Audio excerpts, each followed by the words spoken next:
أعوذ بالله من الشيطان الرجيم بسم الله الرحمن الرحيم الحمد لله رب العالمين الصلاة والسلام على محمد وعلى آله وسلم انشاءاللہ آج ہم سورہ طٰہٰ کے تیسرے رکوع کا مطالعہ کریں گے۔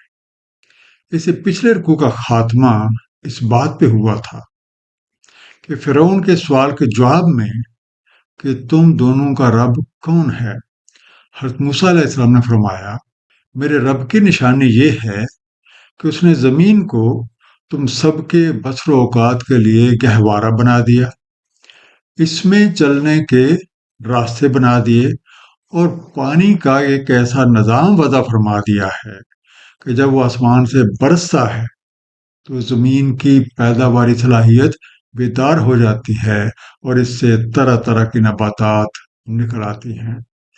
اسی رب کریم کا فرمان ہے کہ تم لوگ خود بھی اس کی عطا کی ہوئی نعمتوں سے مستفید ہو اور اپنے زیر دست لوگوں اور اپنے جانوروں کو بھی اس سے کھلاؤ۔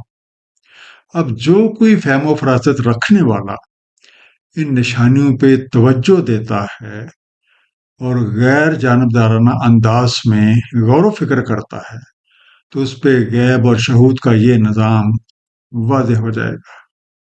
آئیے مطالعہ قرآن کا آغاز اس دعا کے ساتھ کرتے ہیں کہ اللہ تعالی ہم سب نبی پاک صلی اللہ علیہ وآلہ وسلم کے طفیل قرآن کریم کا صحیح مفہوم عطا فرمائے۔ سورہ طٰہٰ رکوع نمبر 3 جو کہ آیات 55 سے 76 تک ہے۔ بسم اللہ الرحمن الرحیم منہا خلقناکم وفیہا نعیدکم، اسی سے ہم نے تمہیں خلق کیا اور اسی میں ہم تمہیں واپس بیچیں گے۔